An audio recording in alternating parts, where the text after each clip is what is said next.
Tonight, stocks plummet. The worst day on Wall Street in 6 years as one of Wall Street's largest investment firms goes bankrupt and another is bought out. That was 5 years ago today when Lehman Brothers collapsed, sparking the worst financial crisis since the Depression. 5 years later, most Americans aren't convinced that we've recovered from it. And I challenge the president with that concern. 5 years out, let's take stock. I'm looking at the cover of Time magazine this week. It says how Wall Street won. And we've got polls showing that, 2/3 of the country still think we're going in the wrong direction, think the economy is no more secure.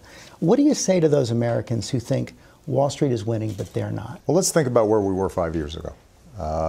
The economy was on the verge of a Great Depression. In some ways, actually, the economic data and the collapse of the economy was worse than what happened in the 1930s. And we came in, stabilized the situation. We've now had 42 straight months of growth, 7.5 million new jobs created, 500,000 jobs in manufacturing, 370,000 jobs in an auto industry that had completely collapsed. The banking system works. It is giving loans to companies who can get credit. And so we have seen, I think, undoubtedly, progress across the board. The housing market has recovered. But what is also true is we're not near where we need to be. And part of it has to do with a whole bunch of long-term trends in the economy where the gains that we've made in productivity and people working harder have all accrued to the people at the very top. 95% of the gains to the top 1%. That is so striking. It is. And the folks in the middle and at the bottom haven't seen wage or income growth, not just over the last 3-4 years, but over the last 15 years. And so everything that I've done has been designed to, number one, stabilize the economy, get it growing again, start producing jobs again. Number two, trying to push against these trends that have been happening for decades now. That's why we made sure that we had a tax system that was a little bit fair by asking people to pay more at the top. That's what the Affordable Care Act, healthcare reform is about, is making sure that folks who have been left out in the cold when it comes to healthcare are able to get healthcare. That's why we strengthened the entire banking system so that too big to fail is far less likely to be in place if, heaven forbid, there's a crisis the next time. Because we've said, banks, you've got to double the amount of capital that you have so that you can absorb losses when you have them, so taxpayers aren't bailing you out. If you do start going under, you've got to have a plan, a living will, we call it, so that we don't have to come in and clean up after you. You're going to be on your own. Okay, but you do all these things and still 95% of the gains go to the top 1%. Do you look at that 4.5 years in and say, maybe a president just can't stop this accelerating inequality? No, I think the president can stop it. The problem is that there continues to be a major debate here in Washington, and that is, how do we respond to these underlying trends? If you look at the data, a couple of things are creating these trends. Number one, globalization, right? Capital, companies, they can move businesses and jobs anywhere they want. And so they're looking for the lowest wages. That squeezes workers here in the United States, even if corporations are profitable. Technology. If you go to a lot of companies now, they've eliminated entire occupations because they're now robotized. We don't have travel agents. We don't have bank tellers. It's bigger than Washington. Right. So there's a whole bunch of stuff that's happening in the marketplace. But if we have policies that make sure that our kids are prepared for higher skilled jobs, if we have policies that make sure that we're rebuilding our infrastructure, because a robot can't build a road, and we need new ports and a smarter electricity grid.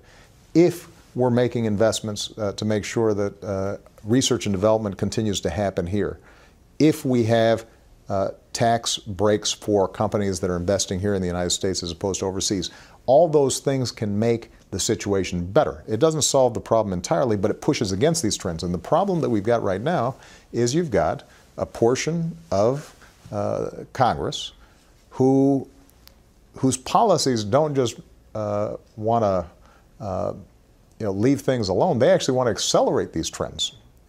There's no serious economist out there that would suggest that if you took the Republican agenda of slashing education further, slashing Medicare further, slashing research and development further, slashing investments in infrastructure further, that would reverse some of these trends of inequality. The stalemate may lead to something even more disastrous. It's deja vu all over again here in Washington. You're a couple weeks away from a government shutdown, few weeks away from a possible default one more time. Okay. Speaker Boehner says, listen, you just have to sit down and negotiate with me. Are you still absolutely refusing to talk in any way, shape, or form? No. Keep in mind my position here, George, because I have been through this a couple of times with Speaker Boehner.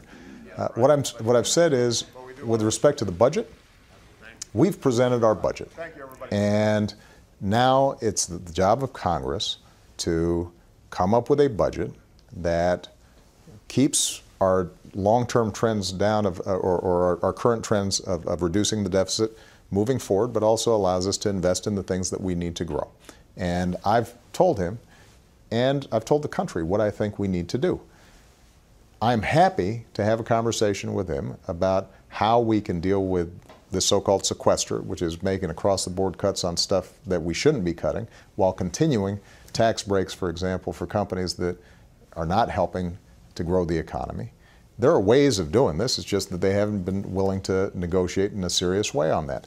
What I haven't been willing to negotiate, and I will not negotiate, is on the debt ceiling. But presidents have done that in the past, and you've done it in the past. No. George, if you take a look, what has never happened in the past was the notion that in exchange for fulfilling the full faith and credit of the United States, that we are wiping away, let's say, major legislation like the health care bill. So you're not open to any changes in Obamacare? That's never happened before. And when it comes to budgets, we've never had a situation in which a party said that, unless we get our way 100%, then we're going to let the United States default. That's never happened, George. That didn't happen when you were working here in the White House. But there were reforms added to the debt limit legislation.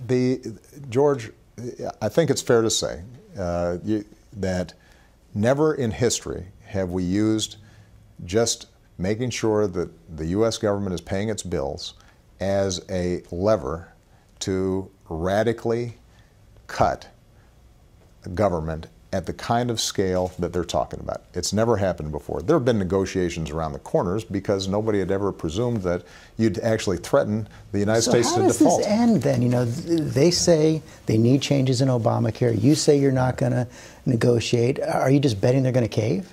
No, George, here's the problem. If we continue to set a precedent in which a president, any president, a Republican president, a Democratic president, where the opposing party controls the House of Representatives, if that president is in a situation in which each time the United States is called upon to pay its bills, the other party can simply sit there and say, well, we're not going to pay the bills unless you give us what we want.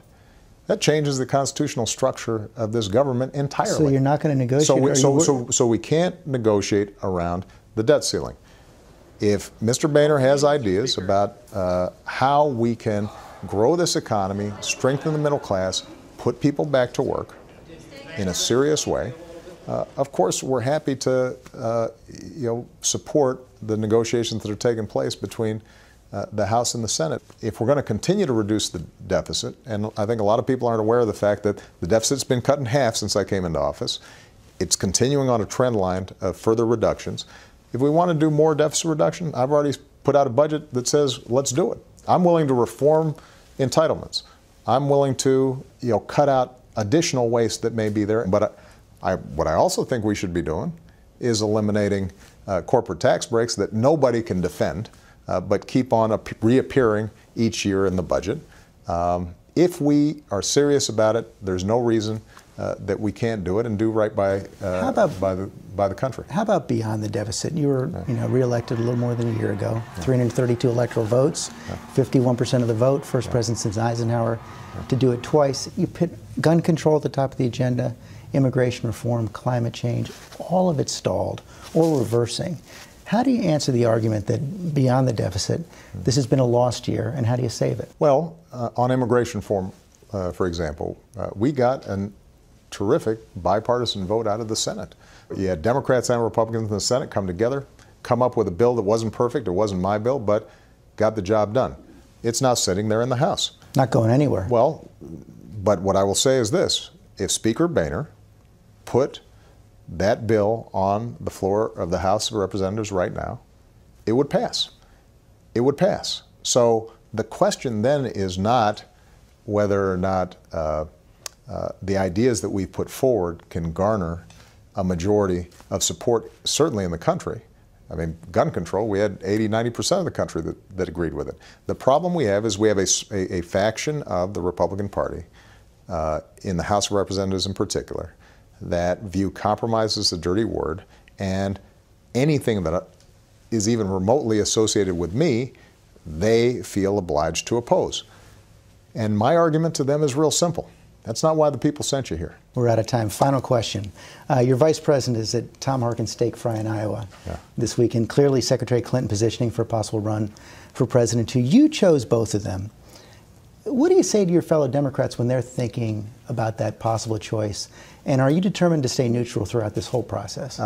What I would say to folks out there is we are tremendously lucky to have an incredible former Secretary of State who couldn't have served me better, and an incredible Vice President who couldn't be serving me better.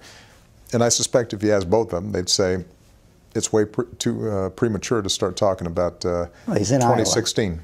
Well, Iowa's a big state, and he's an old friend of Tom Harkin's. So you're staying completely neutral? Listen, I think, as you pointed out, I just got reelected last year. My focus is on the American people right now. I'll let you guys worry about the politics. Mr. President, thanks very much. I enjoyed it. Thank you, George.